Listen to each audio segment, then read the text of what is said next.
doctor Joel Espinosa y su tema Prevención y manejo de complicaciones quirúrgicas en pediatría. Espinosa es egresado de Medicina de la Universidad Autónoma de Santo Domingo, UAS. Se graduó como cirujano general en el Hospital Dr. Francisco Moscoso Puello. Luego se trasladó a Caracas, Venezuela, donde hizo la subespecialidad de cirugía pediátrica en el Hospital Militar Dr. Carlos Arvelo. Fue profesor de anatomía y neuroanatomía en la Universidad Tecnológica de Santiago UTESA y actualmente es nuestro gerente de cirugía pediátrica en el Hospital Dr. Hugo Mendoza. Muy buenos días. Bien, el día de hoy vamos a hablar acerca de la prevención y el manejo de algunas de las principales patologías, complicaciones que pueden presentarse en las principales patologías de manejo quirúrgico.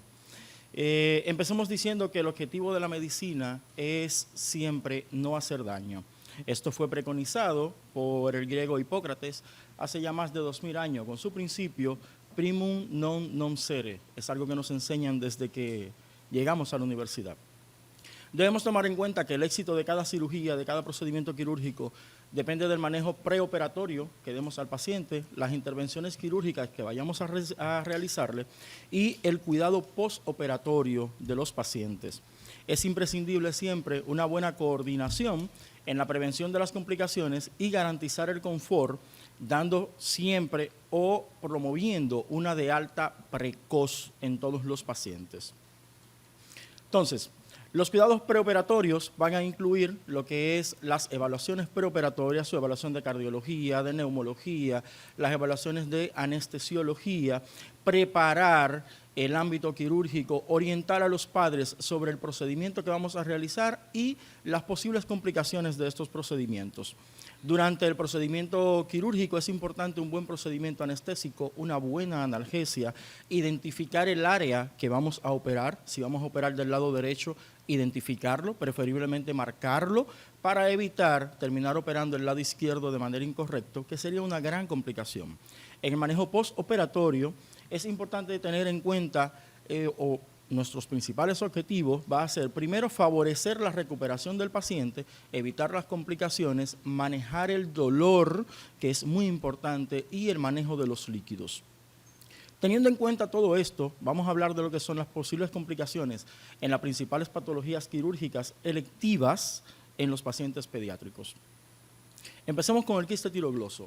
¿Qué es el quiste tirogloso? El quiste tirogloso se produce por la persistencia del trayecto que sigue la glándula tiroide desde su origen en la base de la boca, el nivel del agujero ciego de la lengua, hasta su posición normal en la base del cuello, en la región anterior del cuello.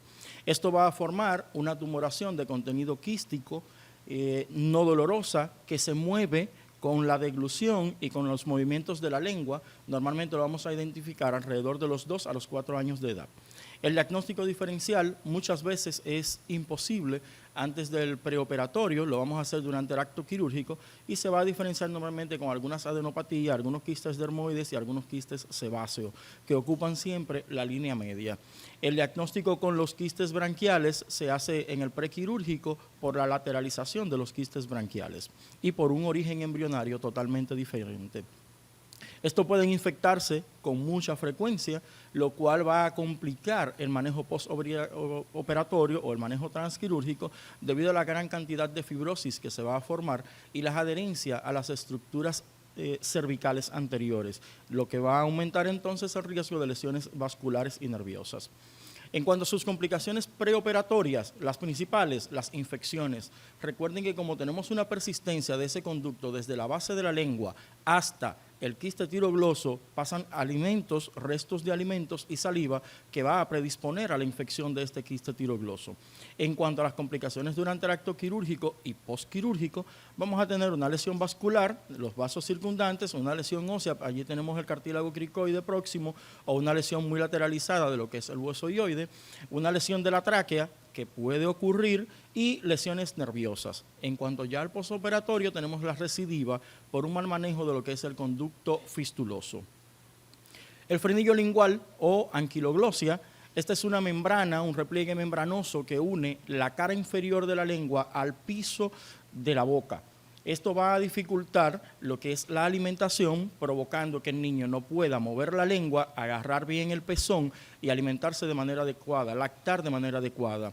Disminuye la lactancia, provoca dolor, provoca inflamación del pezón, por lo que muchas madres terminan dejando la lactancia, abandonándola por un frenillo lingual. Y ya en un futuro, entonces vamos a tener una disminución o una alteración en lo que es la articulación de las palabras, principalmente las palabras con P y R, que son palabras que implican subir la punta de la lengua hacia el paladar blando para poder articular estas palabras.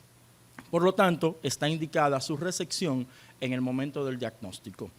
Para las complicaciones, lo que habíamos mencionado, una dificultad en la articulación de palabras, dificultad para la alimentación y en un futuro o al momento de realizar el procedimiento podemos tener sangrado si hacemos una disección muy profunda, que no tengamos un electrocauterio, que podamos controlarlo, podemos lesionar los vasos, puede haber lesión muscular y lesión de los conductos salivales si nos vamos muy lateralizados.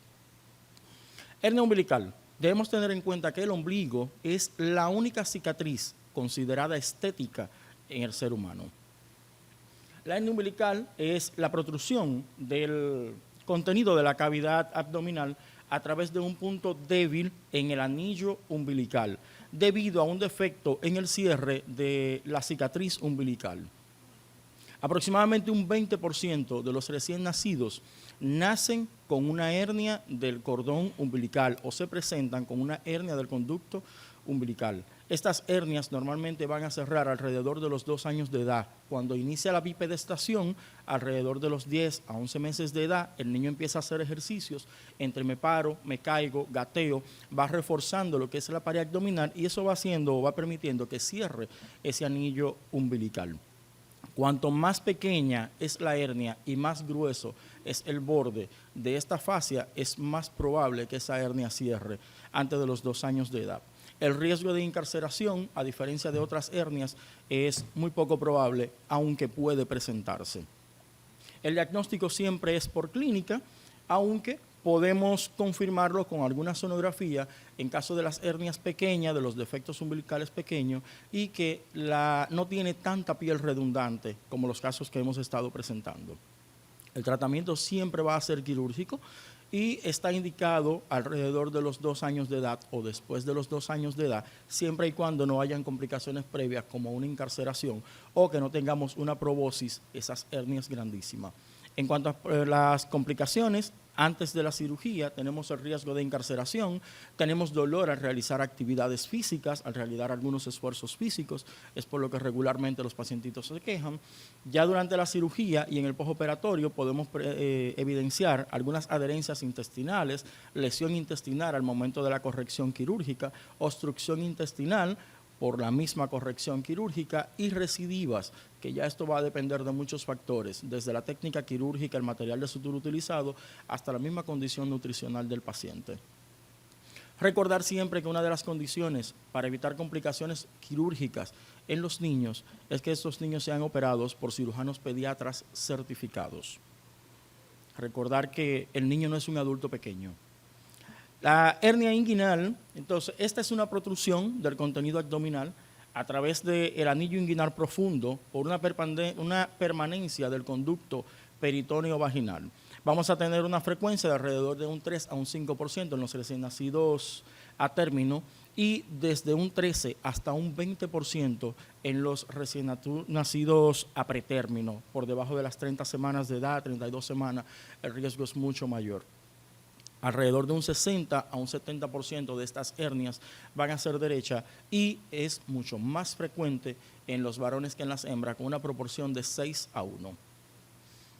La clínica se manifiesta como un abultamiento en la región inguinal que muchas veces llega hasta la base del escroto y en algunos pacientes podemos evidenciar la masa en el mismo escroto. Por lo regular, los padres son los primeros en evidenciar esta masa. Cuando el niño llora, cuando la madre va a cambiar un pañal, cuando llora por el agua fría cuando uno lo están bañando, evidencian la masa y es la madre o el padre quien va entonces al pediatra con el llamado de atención por esta masa.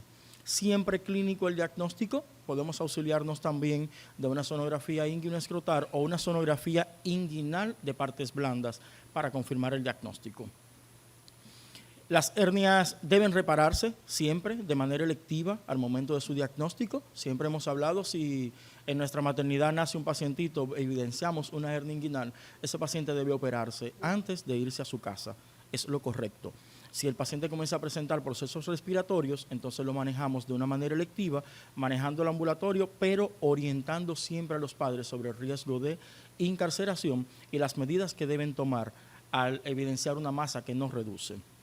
Las posibles complicaciones: tenemos una incarceración, la necrosis intestinal, producto de la misma incarceración, el daño testicular por la incarceración y la presión que ejerce el intestino sobre la vascularización del testículo, dolor al realizar actividades físicas.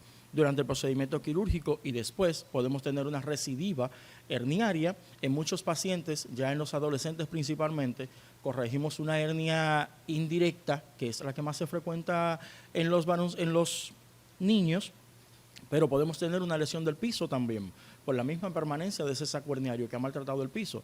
Debemos corregirla. De lo contrario, en un par de semanas el paciente viene de allá para acá con una hernia nueva, pero es otro tipo de hernia, totalmente diferente.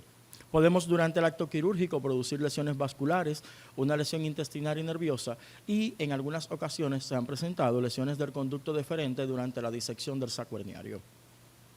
El hidrocele, otra patología inguinal, se presenta también por una permanencia del conducto peritoneo vaginal, pero en esta ocasión es un conducto mucho más fino que solo permite el paso del líquido desde la cavidad peritoneal hacia el escroto. En algunas condiciones ese líquido se va a quedar en el camino, en el conducto inguinal, no llega totalmente al escroto. En este caso vamos a tener un hidrocele del cordón en los varones o un quiste de Nuc en las niñas, que es también un hidrocele. Estas son las formas en las que podemos evidenciarlo. Primero tenemos un escroto totalmente normal, limpio, con el subtestículo. Luego tenemos el hidrocele no comunicante, un hidrocele comunicante. En este caso de los hidroceles comunicantes, por lo regular en la mañana, cuando el niño se despierta, la madre le va a decir: doctor, pero él en la mañana se levanta y su bolsita está totalmente normal. Pero en la tarde, al finalizar del día, cuando voy a bañarlo, tiene la bolsa grandísima. Es porque es un hidrocele comunicante. En la medida en la que el niño está totalmente de pie, aumenta más la presión intraabdominal y empuja o desplaza el contenido líquido desde el peritoneo hacia el escroto. Entonces, el hidrocele puede ser de dos tipos. Uno es el hidrocele congénito, por la misma permanencia del conducto peritoneo vaginal. Este conducto o este hidrocele por lo regular no se opera en los primeros 12 meses de vida, suele absorberse solo, no tiene ningún manejo quirúrgico ni medicamentoso. Y tenemos un hidrocele adquirido que se va a presentar ya en los escolares y adolescentes, principalmente por tumoraciones, torsión testicular, traumas escrotales. Suele ser frecuente en los preescolares y en los adolescentes. Clínicamente se va a manifestar por una tumoración inguinoescrotal con transiluminación positiva. Eso nos va a permitir un diagnóstico diferencial en relación a las hernias inguinoescrotales, además de que a la exploración física, cuando palpamos el cordón en el hidrocele, el cordón está totalmente libre. En las hernias primero se ocupa el cordón, primero se ocupa la región inguinal y luego va a ocupar entonces el escroto. En cuanto a las complicaciones, podemos tener, debido a la presión que ejerce el líquido sobre el testículo, podemos tener isquemia testicular, atrofia testicular, infección de ese líquido peritoneal que está pasando hasta el escroto y una oligospermia por la misma presión que ejerce el líquido sobre el testículo. Ya después de la cirugía podemos tener una recidiva del hidrocele por el mismo maltrato a la bolsa escrotal, por la misma permanencia del conducto que no lo hayamos reparado de manera correcta. Podemos tener entonces una recidiva y durante la disección podemos presentar en algunas ocasiones lesión del conducto deferente. Criptorquídea o testículos no descendidos. Los testículos no descendidos es la ausencia del testículo en la bolsa escrotal. Esto suele presentarse alrededor del 100% de los recién nacidos por debajo de las 32 semanas y en los recién nacidos a término en alrededor de un 3% de los pacientes. Es la falla del descenso. Al término de En cualquier localización podemos llamarlo testículos no descendidos, ya aquí vamos a tener lo que es la criptorquídea, que es cuando el testículo está en el mismo trayecto del conducto inguinal hacia la bolsa escrotal, o un testículo ectópico, cuando el testículo está totalmente por fuera de ese trayecto. Podemos tener testículos totalmente fuera de la región inguinal, hacia la base del pene, perianales incluso, y hasta en la cara interna del muslo. Esta es la forma, o una de las formas, en la que podemos evaluar los testículos del bebé. Observen la bolsa, cómo está vacía. En la primera imagen, ya en la segunda, empezamos a tocar desde la región inguinal hacia abajo, desplazando el testículo, y en la tercera imagen podemos ver el testículo totalmente en bolsa escrotal. Debemos diferenciar lo que es la criptorquídea, o testículo no descendido, de lo que es el testículo en ascensor, que se produce por un reflejo aumentado de lo que es el músculo cremaster, y es totalmente normal en escolares y en preescolares. En cuanto a la criptorquídea, para el diagnóstico podemos emplear el examen físico, una sonografía. En algunos casos en los que el testículo está intraabdominal está indicada la resonancia magnética, en otros casos incluso está indicada la gammagrafía, la resonancia y la gammagrafía escrotal. La laparoscopía siempre es un instrumento de utilidad en los pacientes que presentan testículos intraabdominales. Nos sirve de diagnóstico y nos sirve para liberar el testículo y ayudar a descenderlo hasta el anillo inguinal, para desde allí entonces terminar de llevarlo hasta la bolsa escrotal.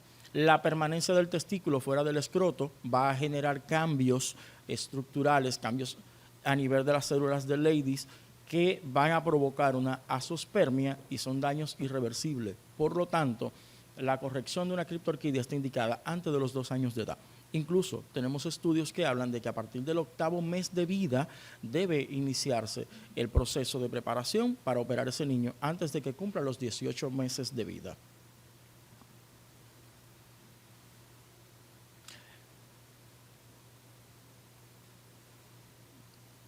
Perdón, me pasé, perdón.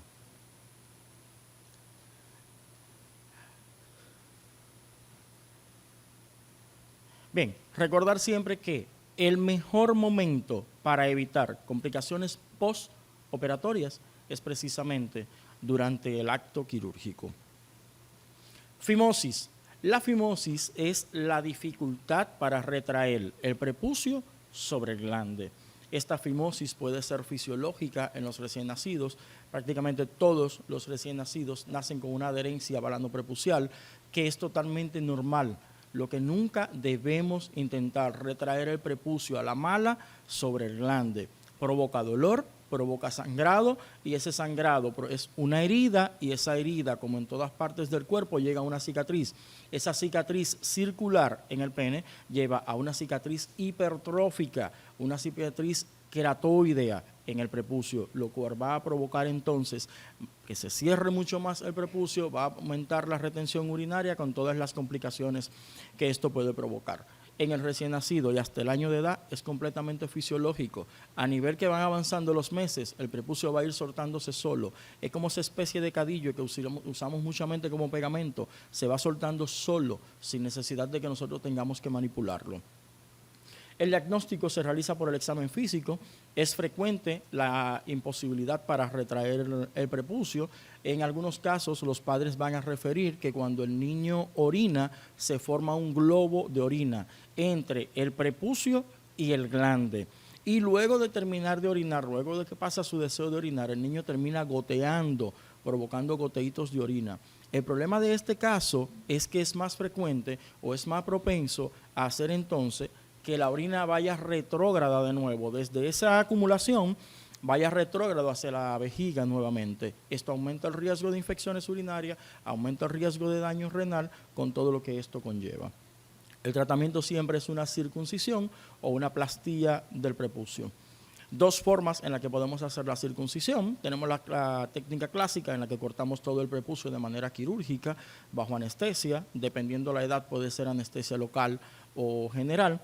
Y ya de manera más moderna tenemos una grapadora circular en la que se toma el prepucio, se lleva hasta la base del glande, hasta el surco balanoprepucial, y desde allí, el surco coronal, cortamos el prepucio, grapamos, y esas grapas se caen solas. En cuanto a las complicaciones preoperatorias, las balanitis, infecciones de vía urinaria, un coito doloroso ya en los más grandecitos, la disuria, la retención urinaria desde temprana edad, insuficiencia renal ya en escolares adolescentes, el cáncer de pene, infecciones de transmisión sexual que suelen ser mucho más frecuentes en estos pacientes debido a que a la hora de tener relaciones sexuales durante el acto sexual ese prepucio se corta, se lastima y eso expone más al hombre a cualquier enfermedad de transmisión sexual que tenga su pareja y por lo tanto lo hace propenso a adquirirla. Ya durante el acto quirúrgico pueden presentarse lesiones uretrales, principalmente del meato uretral y sangrado. La sinequia vulvar, esta es la unión de los bordes de los labios menores, es el equivalente a la fimosis en el varón. Debido a muchos traumas, debido a un aumento de los estrógenos, se produce el cierre por un crecimiento celular de ambos labios menores, va a cerrar lo que es el introito vaginal, impidiendo entonces la salida de secreciones vaginales normales, totalmente normales, y en algunos casos en lo que la sinequia puede llegar hasta el meato uretral puede cerrarlo, provocando entonces infecciones urinarias recurrentes. La sinequia es una patología adquirida, no es una patología congénita y está indicada su resección en el momento del diagnóstico. Entre sus causas, una deprivación estrogénica, una higiene inadecuada, traumas vulvares, irritantes locales como algunas cremas, algunas lociones que se le aplican a los bebés y una irritación previa como las pañalitis. Indicada su sección al momento del diagnóstico, en algunos casos está indicado el uso de estrógeno por un tiempo. Algunos lo describen como indefinido, otros hablan de un periodo de 3 a 4 meses y después de la cirugía, después de la liberación, siempre usamos una betametasona para ayudar a mantener el área libre y por supuesto mejorar la higiene local. Ya como un resumen, en cuanto al calendario quirúrgico, las principales patologías quirúrgicas electivas en los niños que hemos mencionado, tenemos el frenillo lingual que debe realizarse el procedimiento al momento de su diagnóstico, los apéndices preauriculares que deben operarse siempre antes de los 6 meses, antes de la escolaridad, el quiste tirogloso que se hace el diagnóstico o la cirugía al momento del diagnóstico, las hernias umbilicales siempre se espera hasta pasados los 2 años de edad, algunas literaturas hablan incluso de esperar hasta los 4 años de edad, el hidrocele debe operarse por encima de los 12 meses después del año, recordando lo que es el hidrocele fisiológico, las hernias inguinales se operan siempre al momento del diagnóstico, la fimosis por lo regular esperamos hasta los 2 años en cuanto sea una cirugía electiva, a menos que hayan complicaciones, que ese niño empiece a hacer infecciones urinarias o por algunas cuestiones religiosas o más frecuentemente, algunos padres prefieren hacer la circuncisión al momento del nacimiento, también está indicado, no tiene ninguna contraindicación. La sinequia vulvar debe hacerse la liberación al momento del diagnóstico y por último el himen imperforado, que también debe hacerse la corrección al momento del diagnóstico. En cuanto al manejo postoperatorio, es importante vigilar los siguientes 5 puntos. Primero, el cuidado de drenajes y catéteres que hemos utilizado durante la cirugía. Es importante vigilar su funcionamiento, que no haya infecciones alrededor, controlar el débito que tienen esos drenes y reponer en los casos en que sea necesario. El cuidado de las heridas y las ostomías, verificar que tengan una buena coloración, las ostomías que estén funcionando, que no hayan datos de necrosis, que no hayan datos de inflamación, más de lo necesario al momento de la cirugía. El manejo del dolor, es importante manejar el dolor. Siempre debemos realizar una evaluación del dolor utilizando una escala apropiada para cada edad. Manejo del dolor es importante. Si el niño tiene dolor no se va a parar, no va a caminar, no va a cooperar. El reposo debemos tratar de deambular lo más rápido posible, dependiendo del tipo de procedimiento que hemos realizado. Mientras más rápido deambula, mejor le va a estos pacientes. Y por último, es importante siempre orientar a los padres en el manejo en su casa. Los posibles datos de complicación, qué deben vigilar de las heridas, cómo van a alimentarlo, qué tipo de alimento vamos a dar de inicio y cómo vamos a proseguir y cuándo vamos a dar un seguimiento a estos bebés. Por último, y para finalizar, hablando un poquito de líquidos, recordemos una frase del doctor Willy Pott que nos dice, si un niño con un padecimiento quirúrgico pudiera hablar, diría, ejerza la mayor suavidad posible en el manejo de mis pequeños tejidos, administre la cantidad adecuada de líquidos y yo le demostraré a usted que puedo tolerar una gran cirugía. Usted se sorprenderá de la velocidad con que me recupero y yo le estaré agradecido durante toda mi vida. Muchas gracias.